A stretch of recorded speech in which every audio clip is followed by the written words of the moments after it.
ጥላሁን እንዳለማው እባላለሁ የሲያደብር ነው ወረዳ ግብርና ጽሕፈት ቤት ኃላፊ። እንግዲህ ዛሬ የምንገኘው በሲያደብር ነው ወረዳ አባያ ቀበሌ መልካባቲ የሚባል የመስኖ አውታር ላይ እንገኛለን ማለት ነው። እንግዲህ እንደ ወረዳ መስኖ ከማልማት አንፃር ቀደም ሲል በጣም በትንንሽ መሬት የጀመርነው አሁን በሰፋፊ ክላስተር በአንድ ክላስተር እስከ 600 500 ሄክታር ጭምር ማደራጀት የቻልንበት የባለፈውን አመት እንኳን ስናነጻጽር 636 ሄክታር ነበር ባለፈው አመት የዘራ ነው። አሁን ባለው ነባራዊ ሁኔታ በዘንድሮ አመት በቅድ ያዝነው 1627 ሄክታር ነበረ። ኦልሞስት ከቅድ በላይ 1875 ሄክታር የቅዳችንን 115% የፈጸምንበትና በስፋት እያደራጀን ስንዴ ላይ በተለይ በስፋት እየሰራን ያለንበት ሁኔታ ነው ያለው። አጠቃላይ ጥቅል መስኖ 2160 ሄክታር በተለያየ ሰብል መዝራት ይችላል ማለት ነው። አጠቃላይ እንግዲህ እንደ ወረዳ ያለው የመስኖ ልማት እንቅስቃሴ ቅድም እንደገለጽኩት እንደ ወረዳ 2160 ሄክታር በተለያየ ሰብል ይለማል። ከዚህም ከ245000 በላይ ኩንታል ይጠበቃል ምርት ማለት ነው እና ካቀድነው በላይ የቅዳችንን 115% ስንዴ ላይ ብቻ ስንመለከት 1875 ሄክታር የዘራንበት ሁኔታ ነው ያለው። የውሃ እጥረቱ ግን በእጅጉ በሁሉም ቀበሌዎች እየፈተነን ያለበት ሁኔታ፣ በቀጣይ ግን ከዚህ በላይ አካባቢው በጣም የውሃ ገጸ ምድር ያለበት ነው። በተለይ የከርሰ ምድር ውሃ በጣም በስፋት የሚገኝበት ስለሆነ ተጨማሪ ቴክኖሎጂ ከዚህ የተሻሉ ግራውንድ ወተር ማውጣት እና አርሶ አደሩ ገብቶታል። አሁን በየትኛውም አካባቢ ያለው መስኖ ላይ አማራጭ ካገኘ በተለይ ስንዴ ላይ በስፋት ለማምረት ታጥቆ የተነሳበት ስለሆነ አሁን ግን በመንግስትም በህዝብም በተሳትፎ ተጨማሪ ውሃ አማራጭ ማቅረብ ላይ ግን በስፋት አቅደን መስራት እንዳለብን ይዘን እየሰራን ያለንበት ሁኔታ ነው ያለው። አርሶ አደር ደርብ ፈለቀ እባላለሁ። በአሁኑ ሰዓት ያው እንደምታዩት ነው መስኖ እያለማን ያለነው 93000 ብር አዋተን ነው 5 ሰዎችን አዋተን በባለሙያዎች ምክር ይሻላል እንዴት ነው የሚለውን ነገር ባለሙያዎችም አይ ያዋጣቸዋል ካደረጋቸው የሚለውን ነገር አማከርናቸው መጣልን። አሁን በትልቁ ይቀርፋል ብለን እንገምታለን። ቢያንስ እንደዚህ እንደምታዩት ነው። ቢያንስ በአንድ ሰዓት ውስጥ ብዙ ቦታ ነው የሚሄደው። 360 ዲግሪ ይሽከረከራል።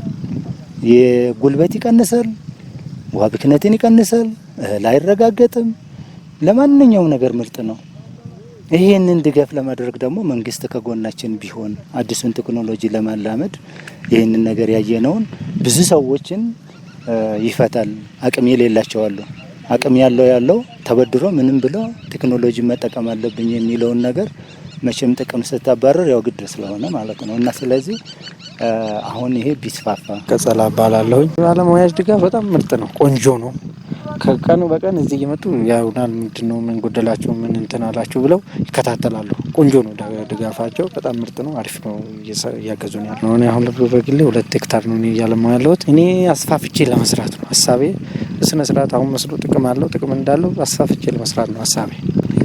ውሃው ላይ መሰራት አለበት። አሁን መንግስት ምን ያደርጋል? መንግስት የሚያግዘን ነገር ይሄ ደለሉ ምን አለው ብዙ ነገሮች ስላሉ እሱን ነገር ቢያግዘንና ቴክኖሎጂውን በስነ ስርዓት እንትን ቢለን ይሄ ከአንደኛ የመጣው ቴክኖሎጂ ጉልበት ይቀንሳል፣ ጊዜ ይቀንሳል፣ አሪፍ ነው። እሱ ቢበረታታ ቢስፋፋልን። ስመኛ ጥናፉ እባላለሁ። የሲያደብር ነው ወረዳ አትክልትና ፍራፍሬ ቡድን መሪ ነኝ። የሆነ ጥረት እንትን ለማለት በቀበሌው ደረጃ 11 የመስኖ ውሃ ማህበር አሉ። የመስኖ አባቶች የሚባሉ አባት የሚባሉ አሉ። በእነሱም በወረዳ ደረጃ በቀበሌ ደረጃ ስልጠና ሰጥተናቸዋል። የመስኖ ተጠቃሚ አባላትን ወይ አርሶ አደሮችን የውሃ ተራ ማስያዝ ፕሮግራም ለምሳሌ 60 ምናምን አርሶ አደሮች አካባቢ ወይ 70 አርሶ አደሮች አካባቢ ናቸው እዚህ ተጠቃሚዎች። ለሰባዎቹ በየመሬት መጠናቸው በሳምንት በ15 ቀን በ3 ቀን በ2 ቀን ወረፋ እያስያዝን እየዳኙ ነው። በዚያ መሰረት እየተጠቀሙ ነው። እኛ ቅድሚያ እቅዳችን ካለን ከወረዳ እቅድ መሰረት 80% የበጋ መስኖ ስንዴ ልማት እንዲለማ ነው። ይህን የበጋ መስኖ ስንዴ ልማት ማልማት ያልቻሉትና ወደ ኋላ የውሃ እጥረት ያጋጠማቸውን አርሶ አደሮችና ማሳዎች ምንድነው በቂ ውሃ የማይፈልጉ ቶሎ የሚደርሱ ጥራጥሬ ሰብሎች በተለይ ምስር አለ፣ ገብስ አለ፣ ባይመከርም አተር አለ። በእነሱ እንዲሸፈኑ ጥረት እያደረግን ነው።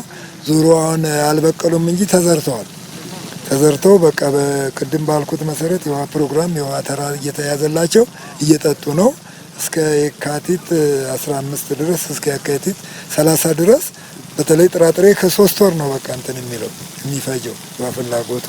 በዚያ መሰረት ነው። እግዚአብሔር እንትን ካለ ደግሞ በልግ የሚባል እንትን አለ። በልግም ከታገዘ ለስንዴውም ለጥራጥሬውም ያው በቂ ዝናብ እናገኛለን ብለን እግዚአብሔርን በተስፋ እየጠበቅን እየለመንን ነው፣ እየጸለይን ነው።